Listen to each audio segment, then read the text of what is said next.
berjalan di atas laut, menenangkan badai yang ribut. Suaramu lembut namun kuat. Yesus ajaib, cinta tak terganti. Yesus ajaib, terang dalam hati. Yesus ajaib, selamanya kau setia.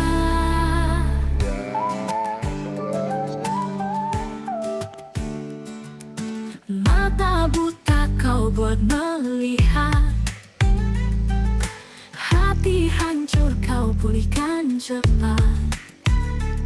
Semua luka kau jadikan berkat. Yesus ajaib, cinta tak terganti. Yesus ajaib, terang dalam hati. Yesus ajaib, selamanya kau setia.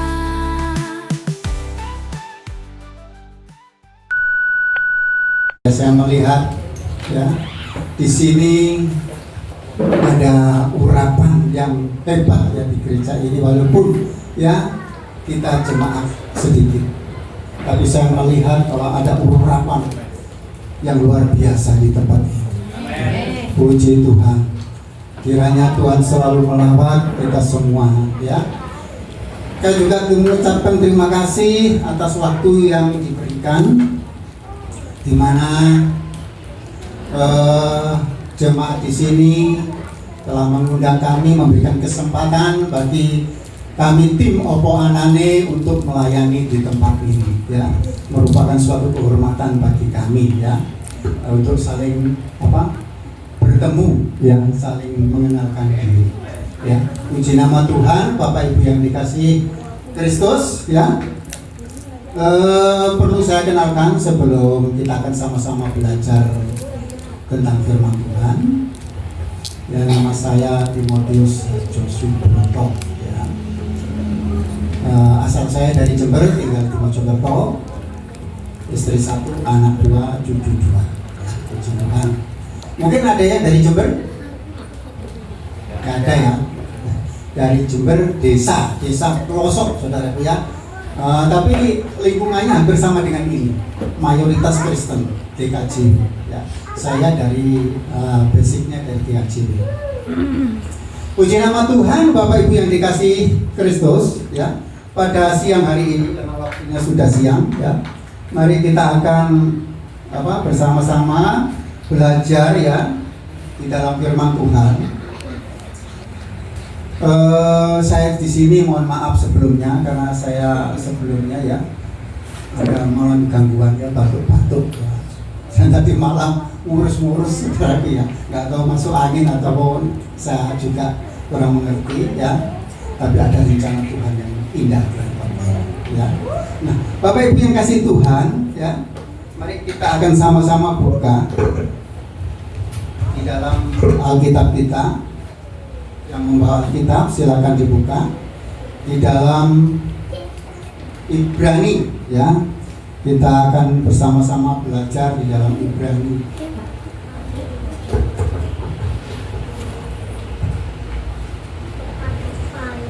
Ibrani 12 ya. Kita akan baca dari ayat yang pertama. Di sini dikatakan berikutnya tentang nasihat supaya bertekun dalam iman. Karena kita mempunyai banyak saksi bagaikan awan yang mengelilingi kita, marilah kita menanggalkan semua beban dan dosa yang begitu merintangi kita, dan berlomba dengan tekun dalam perlombaan yang diwajibkan bagi kita. Marilah kita melakukannya dengan mata yang tertuju kepada Yesus ya, melakukannya dengan berfokus kepada Yesus yang memimpin kita dalam iman dan yang membawa iman kita itu kepada kesempurnaan, yang dengan mengabaikan kehinaan tekun memikul salib, ganti sukacita yang disediakan bagi Dia. yang sekarang duduk di sebelah kanan tahta Allah. Ya. Ingatlah selalu akan Dia yang tekun menanggung bantahan yang sehebat itu terhadap dirinya dari pihak orang-orang berdosa, supaya jangan kamu menjadi lemah dan putus asa. Sampai di sini dulu pembacaan firman Tuhan. Nah, Bapak Ibu dikasih Tuhan, di sini dikatakan ya, kita harus bertekun di dalam iman. Ya, bertekun di dalam iman tadi sudah disampaikan oleh Bapak Gembala bahwa kita harus mempunyai iman yang kuat, ya, bertekun di dalam iman. Nah, untuk itu kita harus bertekun di dalam iman, ya. Artinya saudara kasih Tuhan, kalau kita melihat bahwa iman itu dalam tata etimologinya yaitu percaya, ya. Percaya kepada siapa?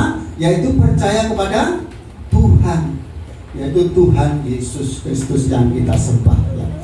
Nah, Bapak Ibu yang kasih Tuhan, dalam kekristenan, ya, di dalam kekristenan iman adalah keyakinan yang mendasar, ya, yang diajarkan oleh Yesus Kristus, ya, kepada kita, ya, di mana seorang percaya dan yang hanya mengandalkan kepercayaannya kepada Yesus. Nah, kemudian saudara kasih Tuhan, dia mempercayai Yesus akan Tuhan dan Juru Selamatnya, ya. Iman itu saudara kasih Tuhan. Nah, ini bukan suatu ini bukan suatu sekedar kepercayaan intelektual saja saudara kasih Tuhan, tetapi ini sesuatu yang harus kita terapkan di dalam kehidupan kita sehari-hari tentang iman. Apakah kita sudah menerapkannya di sini? Nah, tadi malam saya saudara kasih Tuhan mendengar Bapak Terry bercerita enak di rumah sakit, ya. Kemudian di bel ada seorang ibu telepon, ya. Ya nggak tahu kenal atau enggak, saya nggak begitu jelas. Tetapi beliau ngomong bahwa Nora, aku digerakkan Tuhan untuk kamu. Kamu punya rekening BCA, begitu ya, ya Pak ya. Nah, saudara kasih Tuhan. Kalau saudara kasih Tuhan, mungkin saudara percaya atau tidak percaya, bahwa itu merupakan tindakan iman. Tindakan iman yang mungkin dari keluarga kita, ya, mungkin katakanlah Bapak Terry tidak merasa untuk melakukan ini, tetapi mungkin istrinya yang tekun di dalam doa.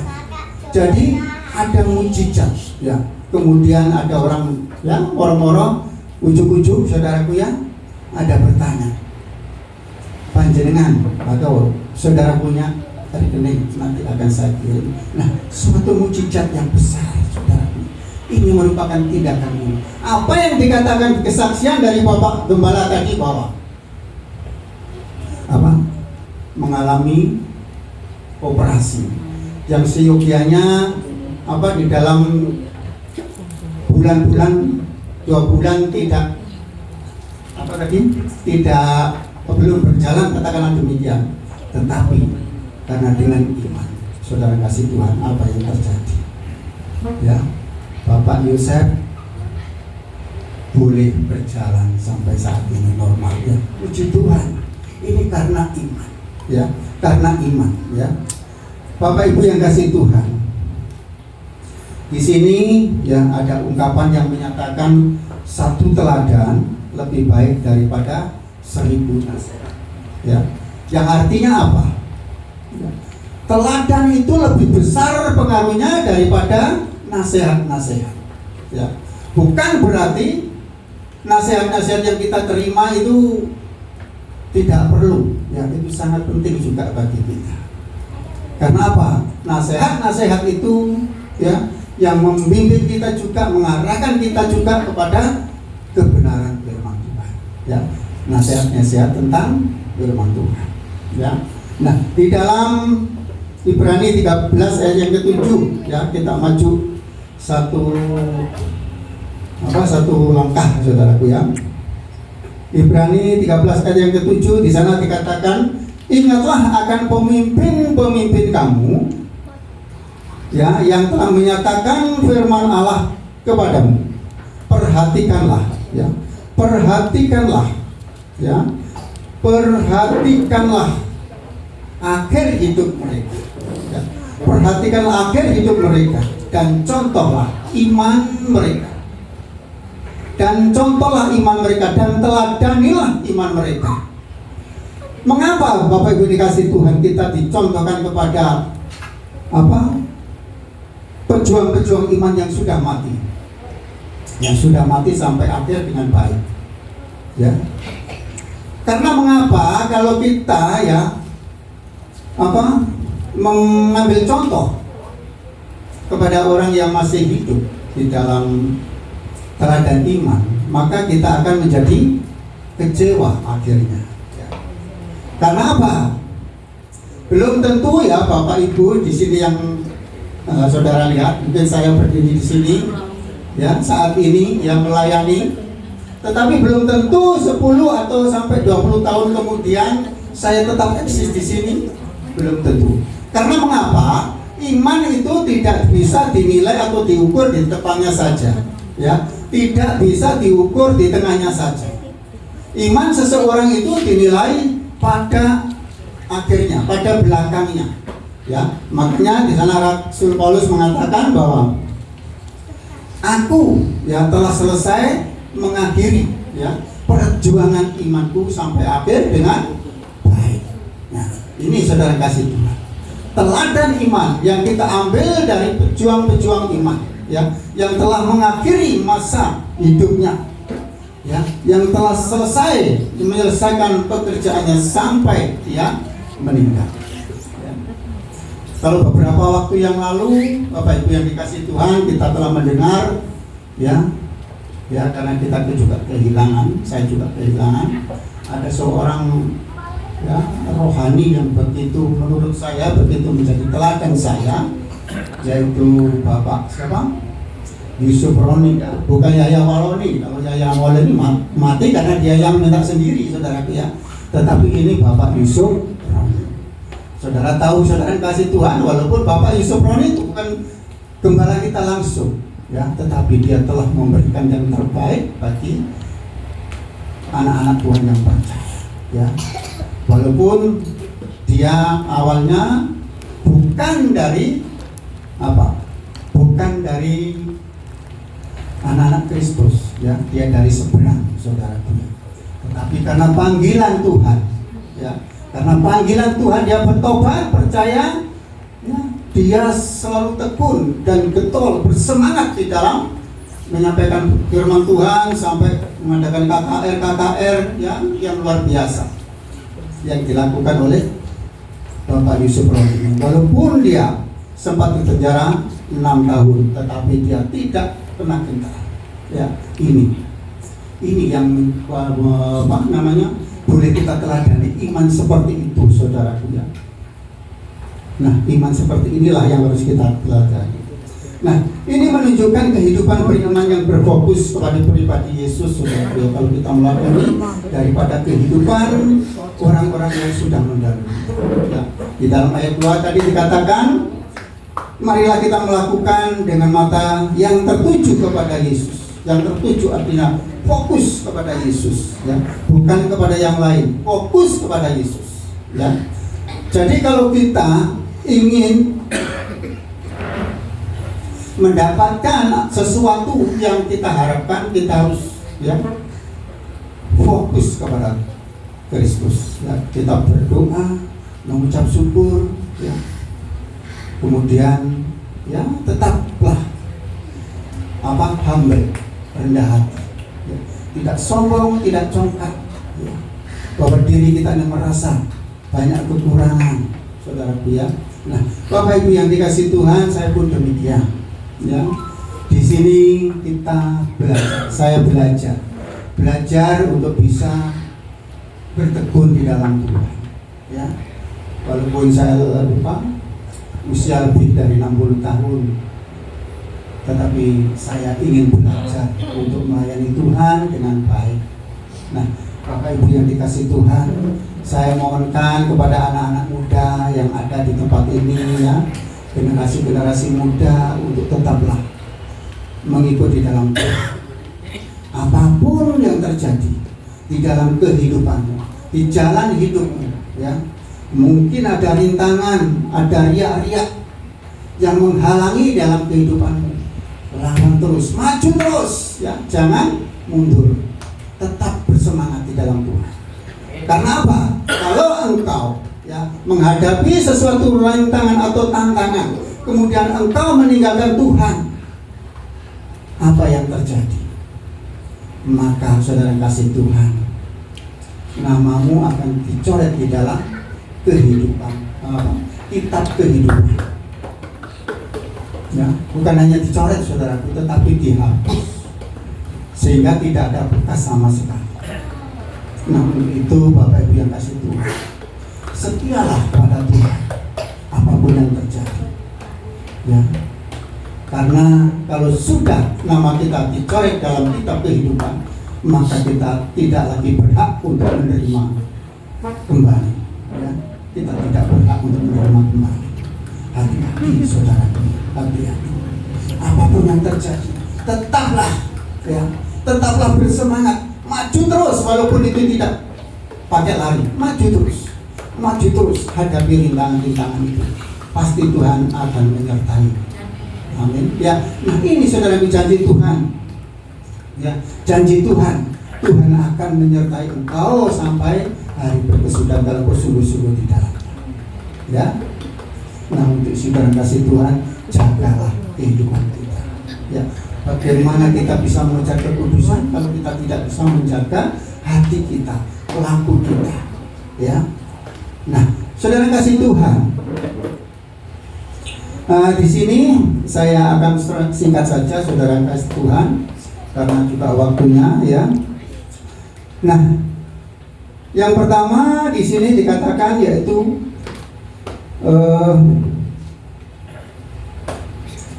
fokus iman ya, fokus iman. Fokus iman, seorang Kristen seharusnya hidupnya hanya tertuju kepada Yesus Kristus ya. Hanya tertuju kepada Yesus Kristus, bukan kepada yang lain ya. Kalau kita melihat peristiwa ke belakang ya, jauh ke belakang tentang peristiwa Yesus memikul salib ya, itu menunjukkan bahwa dia telah menanggung beban dosa kita ya, telah menanggung beban dosa kita ya. Walaupun dia sendiri tidak melakukan dosa tersebut. Kenapa? Ya, dia rela memikul beban kita. Dia rela memikul beban kita. Karena mengapa? Yang pertama bahwa Yesus itu mencintai saudara dan saya. Yang kedua, Yesus itu mengasihi saudara dan saya.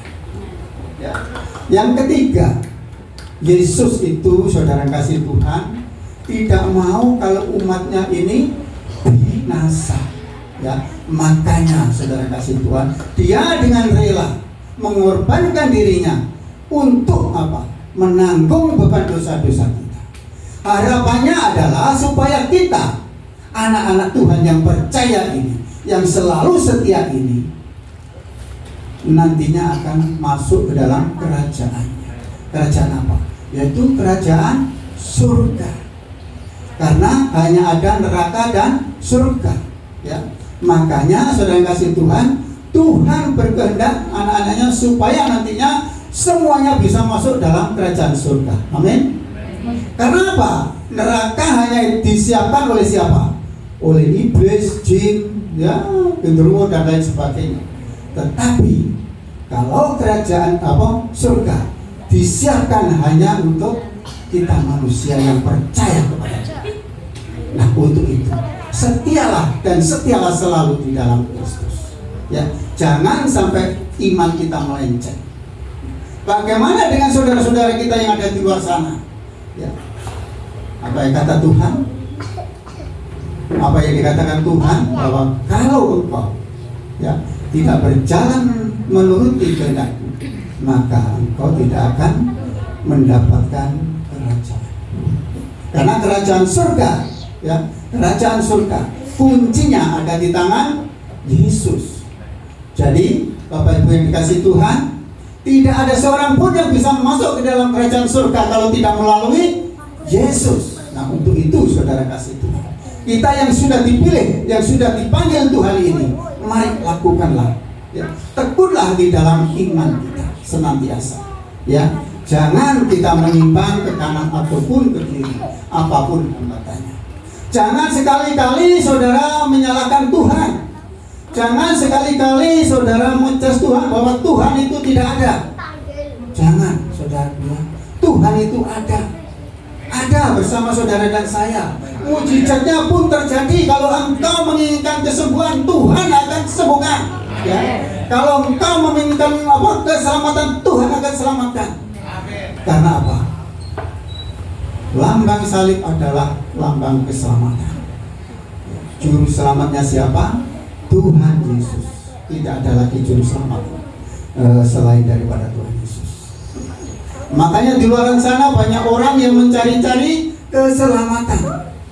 Sampai saat ini pun banyak yang tidak menemukannya, karena mereka tidak mau datang kepada juru selamat yang ada. Ya, juru selamat yang ada, saya katakan tadi bahwa juru selamat itu hanya ada di dalam Yesus. Nah, untuk itu saudara kasih Tuhan, mengapa?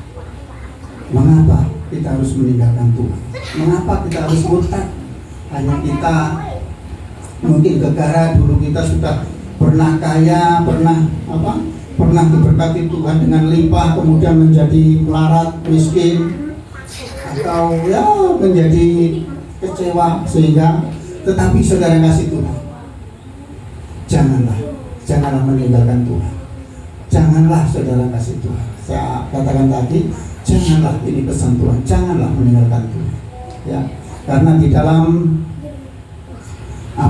dalam Ulangan 8 ayat 9, ya, jika engkau meninggalkan Tuhan Allahmu, mengikuti ilah lain dan beribadah kepadanya, maka binasalah jiwamu. Ya, di dalam Ulangan 8 ayat 9, saudaraku yang kasih Tuhan, jangan sampai kita meninggalkan Tuhan. Ini mengingatkan kita, ya, mengingatkan kepada kita supaya kita ini tetap setia. Ya. Yang kedua, saudara kasih Tuhan, melalui peristiwa salib Yesus memberikan teladan bagi kita, ya, agar kita pun tetap setia dan tekun mengikut salib kita masing-masing, ya, menjadi terang di dalam sekitar kita, ya, menjadi contoh bagi semua orang.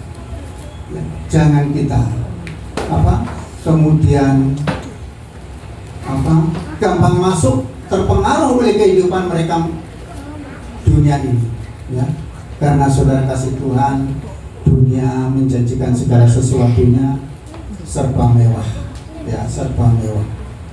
Tetapi ingat saudara kasih Tuhan, itu hanya di dunia, tidak bisa menghantar dalam kehidupan kita ke dalam kerajaan-Nya, ya. Mari, ya, walaupun saudara kasih Tuhan ada banyak kemewahan di dunia ini, ya, tekunlah di dalam Tuhan. Apa yang tidak boleh Tuhan lakukan, jangan lakukan, ya.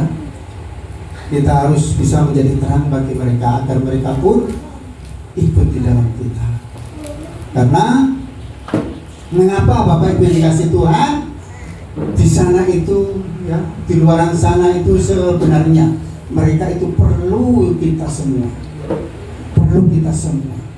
perlu terang daripada kita. Perlu pernyataan firman yang daripada Tuhan. Mereka perlu keselamatan.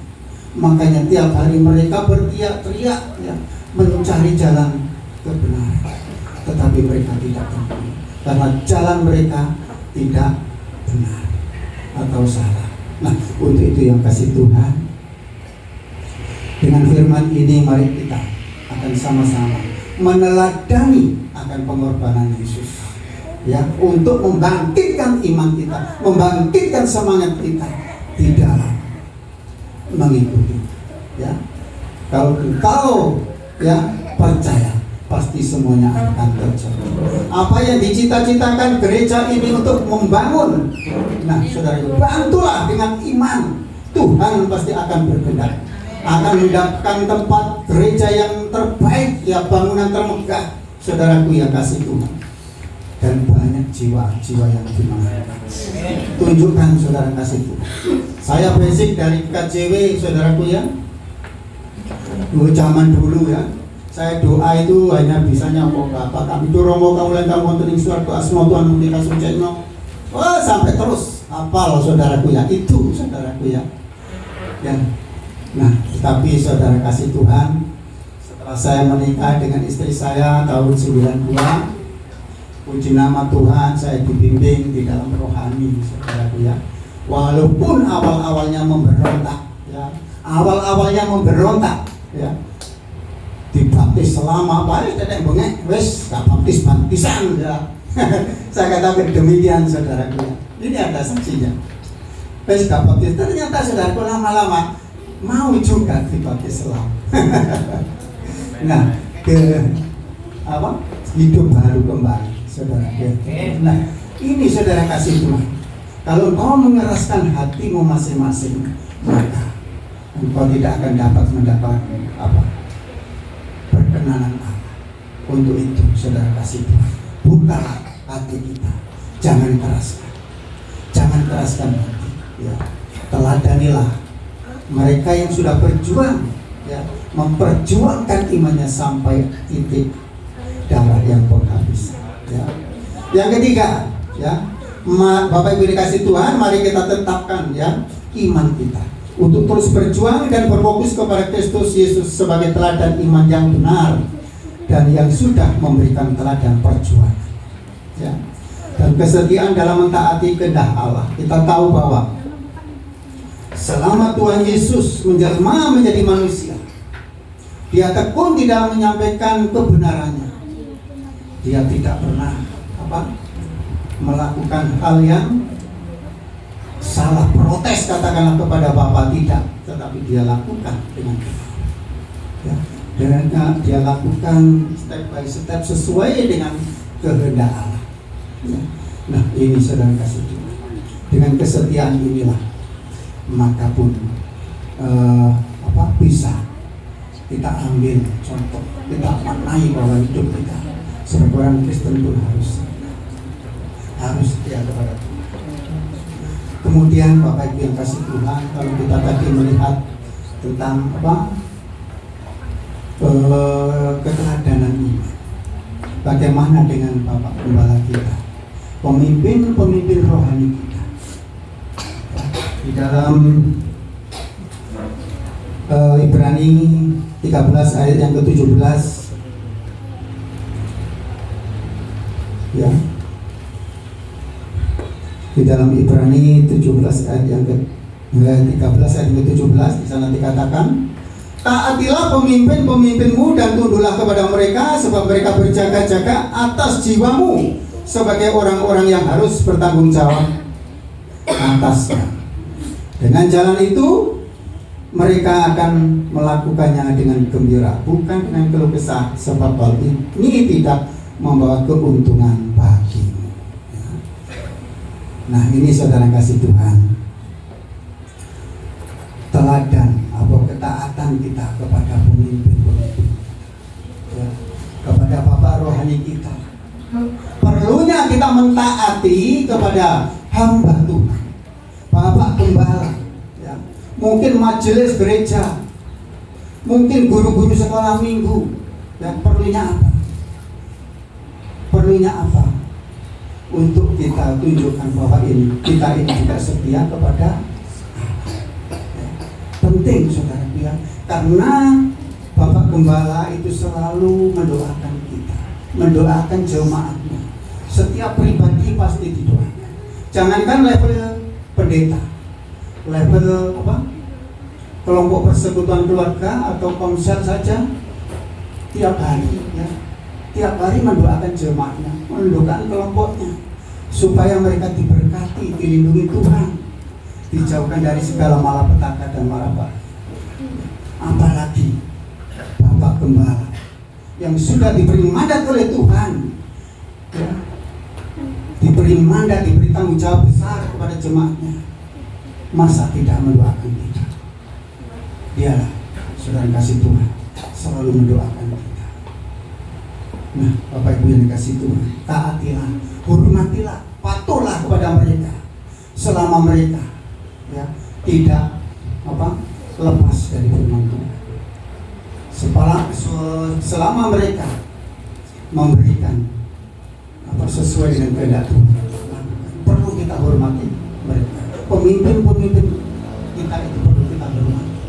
Nah, untuk itu Bapak Ibu yang dikasih Tuhan, teladan iman dan ketaatan itu penting. Tetapi jangan lupa Bapak Ibu yang dikasih Tuhan, kita selalu mengucap syukur dan berdoa agar supaya komunikasi kita dengan Tuhan tidak terputus. Karena hanya itu yang bisa kita berikan kepada Tuhan untuk kita bisa sampai kepada Tuhan, yaitu berdoa. Berdoalah senantiasa, jangan sampai putus. Setiap waktu, setiap saat berdoa. Ya. Berdoalah agar urapan-urapan Tuhan itu nyata. Agar apa yang kita butuhkan, apa yang kita perlukan, Tuhan berikan dan kita Tuhan sediakan. Nah, untuk itu saudara kasih Tuhan, jangan putus asa. Saudara kasih Tuhan, terkadang iman itu iman itu bangkit ketika ada suatu masalah. Ketika kita mungkin direndahkan atau dikucilkan atau mengalami sakit.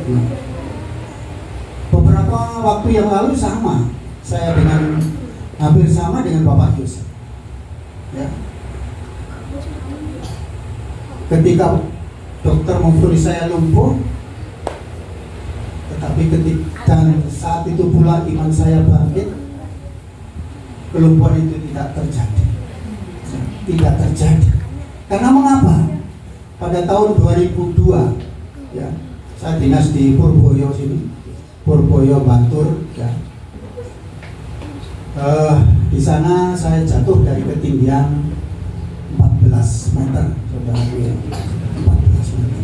Tetapi saya tidak mati, ya, tidak mati, ya, tidak mati, tapi sempat lumpuh dan akhirnya saya bertekun, keluarga saya, istri saya, ya, terus berdoa. Ya.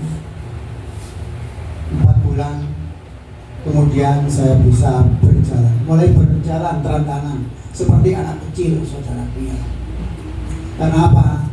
Pinggang ke bawah ini sudah tidak bisa digerakkan. Ya. Kaki apapun, saudara Tuhan tidak bisa digerakkan. Tetapi karena mujizat Tuhan, saya bisa berjalan. Ya. Pun demikian bagi Bapak Ibu Saudara kasih Tuhan, kalau kamu mempunyai cita-cita dan kondisi kondisi keuangan, kondisi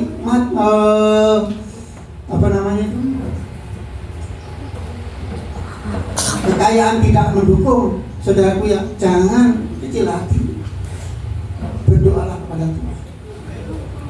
Saya dulu, saudara kasih Tuhan, sebelum masuk tentara pernah direndahkan oleh saudara saya.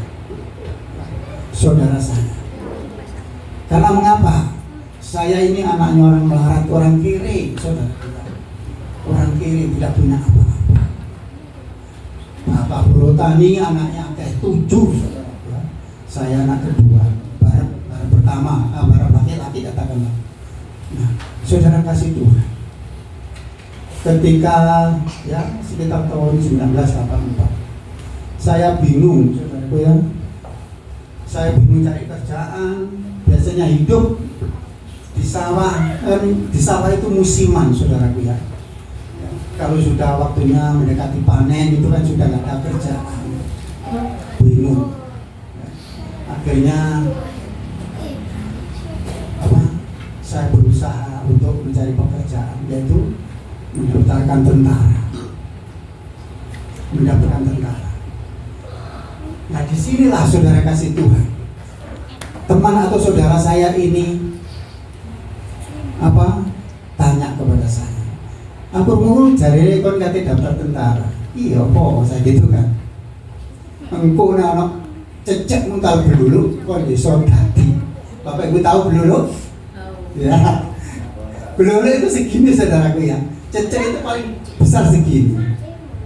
Mustahil kalau dia itu bisa nguntal belut. Tapi ini mujizat terjadi kepada diri saya. Ya. Karena apa? Dia anaknya orang kaya. Apa yang dia minta pasti ada. Dan semuanya mendukung. Ya, mendukung. Dia sudah daftar 4 kali tetapi gagal. Makanya dia nyamperin saya, saudaraku ya. Karena dia tahu saya tidak punya apa-apa. Dan pada waktu itu tahun 84 ya, kalau masuk tentara ya, TNI AD khususnya itu paling nggak harus menyiapkan 1.200.000 zaman dulu, saudaraku ya. Kalau duit 10.000 kangelan ya. Nah, tetapi saudara kasih Tuhan, di sinilah iman saya bangkit. Walau saya tidak bisa berdoa, hanya mengandalkan doa Bapa kami, tetapi saudara kasih Tuhan, dengan saran nasihat dari orang tua, maka ya ini terjadi sungguh-sungguh saudara. Saya katakan mujizat bahwa Tuhan menjawab doa saya. Jam 12 malam ya, karena bapak saya asli DKJ, tangi oleh sembahyang sak isomu. Nah, saya lakukan saudaraku. Sak isomu saya lakukan doa Pak. Dorong kaulo yang wonten swarga asma Tuhan mugi kasucena. Keraton Tuhan mugi. Mugi paduka nunggil wonten ing kula Tuhan. Gusti boten Tuhan, Gusti sama Tuhan. Tapi saudara kasih Tuhan, beberapa hari, beberapa minggu, beberapa bulan saya lakukan, terjawablah sudah. Ketika saya daftar, kemudian tes demi tes, alhamdulillah. Ya puji Tuhan, saudara. Lancar semuanya, lancar. Orang desa keso ya nggak ngerti namanya psikotes ya apa itu, nggak ngerti, tetapi saya lakukan dengan baik. Dari di Jember saudaraku ya, pendaftar 360, yang lulus 10 orang termasuk saya. Ya, termasuk saya. Ya, termasuk saya. Ya, puji Tuhan saya ranking ketiga katanya begitu. Ya. Puji Tuhan saudara kasih Tuhan. Inilah saudara kasih Tuhan. Jangan engkau patah semangat kalau engkau tidak memiliki apa-apa. Engkau memiliki Tuhan yang hebat. Ya, itulah jawaban dari kehidupan. Apapun yang kau perlukan, Tuhan tidak akan tinggal diam. Kalau kau sungguh-sungguh kepada Tuhan, pasti akan terjawab permintaan. Cita-citamu, kau ingin sekolah tinggi, Tuhan sudah sediakan. Ya, engkau ingin kaya, Tuhan sudah sediakan. Karena semua itu milik Tuhan. Akan diberikan kepada anak-anaknya yang setia dan percaya kepadanya. Ingat itu saudara kasih Tuhan. Jangan patah semangat. Terus berjalan. Cari Tuhan, jangan cari yang lain. Ya, tetap berdoa dan berdoa. Inilah saudara kasih Tuhan. Pesan firman Tuhan yang bisa kita pelajari pada siang hari ini. Ya, sekali lagi, mari kita tetap berdoa dan berdoa agar supaya mujizat itu dinyatakan kepada saudara dan saya. Karena mujizat Tuhan dulu dan sekarang itu masih ada. Ya, terima kasih. Our arms spread wide, we're spilling out our lungs in song, just singing along.